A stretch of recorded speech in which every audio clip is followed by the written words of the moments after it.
خود ان کی کتابیں گواہی دے رہی ہیں. جو عہد نامہ قدیم ہے اس میں صرف ایک جبل قیسون کے اوپر، جو آج کل قاسیون کہلاتا ہے، دمشق کے کنارے پر وہ پہاڑ واقع ہے، تو بائبل یہ کہتی ہے، عہد نامہ قدیم یہ کہتا ہے کہ صرف اس پہاڑ کے اوپر 20,000 انبیاء قتل کیے گئے. 20,000 انبیاء کرام کو قتل کیا گیا، اور یہ سب کرنے والے بنی اسرائیل تھے.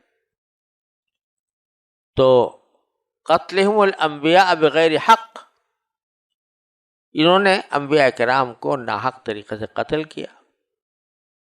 وقولہم قلوبنا غلف، اور یہ سب کرنے کے بعد جب ان کو کچھ ہدایت کی بات کہی جاتی تو یہ کہتے کہ ہمارے دلوں پر تو غلاف چڑھا ہوا ہے. غلاف چڑھے ہونے کے معنی یہ ہے کہ ہم ایک حق بات پر قائم ہیں، اور کوئی دوسرا ہمیں اس دل کے اندر کوئی دوسری بات داخل نہیں کر سکتا. بند ہے ہمارے دل دوسری بات سے. ہم جس بات کو مانتے ہیں جانتے ہیں اسی پر ایمان لائے ہوئے ہیں، اس کے اوپر ہم نے دل کو مطمئن کر رکھا ہے، اسی پر ہم قانع ہیں.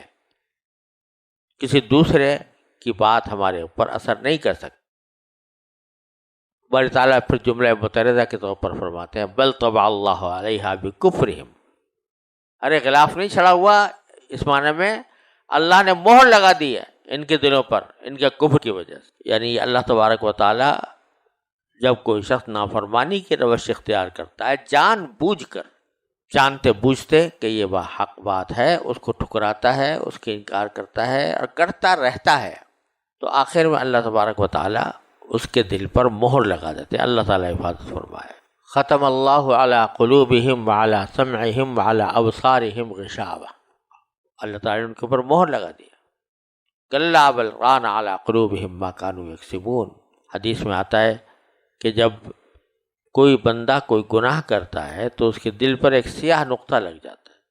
اگر توبہ کر لے گا تو وہ نقطہ دور ہو جائے گا، توبہ کرنے کے بجائے اور کرے گا دوسرا نقطہ رہ جائے گا، اور کرے گا تیسرا لگ جائے گا، یہاں تک کہ گناہوں کی وجہ سے نقطے بڑھتے چلے جاتے ہیں اور آخر میں دل کے زنگ کی صورت اختیار کر لیتے ہیں. کلا بل ران علی قلوبہم ما کانوا یکسبون.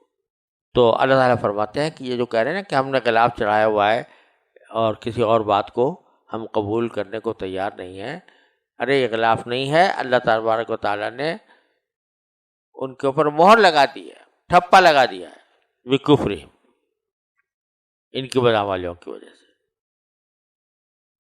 فلا یؤمنون الا قلیلا، لہذا یہ ایمان نہیں لائیں گے مگر تھوڑی سی باتیں جو مشترک ہیں ہمارے اور ان کے درمیان، کہ بھئی اللہ تعالیٰ کی کم از کم اللہ تعالیٰ کے وجود کے قائل ہیں، چلو اس پر تو ایمان لے آئے ہیں، لیکن جو اور دوسری باتیں ہیں جو ضروری ہیں ایمان کے لیے ان کے اوپر ایمان نہیں لائے. ولا یؤمنون الا قلیلا. تھوڑی سی بات وہ جو مشترک ہے اسلام اور یہودیت میں. یہ ساری ناعمالیاں بیان کر کے بدعمالیاں بیان کر کے اشارہ یہ کیا جا رہا ہے کہ یہ جو مطالبہ کر رہے ہیں کہ ہمارے اوپر کتاب نازل کرو تو ہم بات مان لیں گے، یہ محض ایک بہانہ ہے. جس طرح پہلے یہ اپنے عہد توڑتے چلے آئے ہیں، جس طرح پہلے نافرمانیوں کا مظاہرہ کرتے چلے آئے ہیں، اسی طرح اب بھی کریں گے. لہذا یہ مطالبہ قابل شنوائی نہیں ہے، اس مطالبے پر ہم عمل نہیں کر سکتے. آگے اللہ تبارک و تعالیٰ نے ان کی کچھ مزید عنوانیاں بیان فرمائی ہیں، اور اس کے نتیجے میں اللہ تبارک و تعالیٰ نے ان کے ساتھ کیا سلوک کیا اس کی تفصیل بیان فرمائی ہے.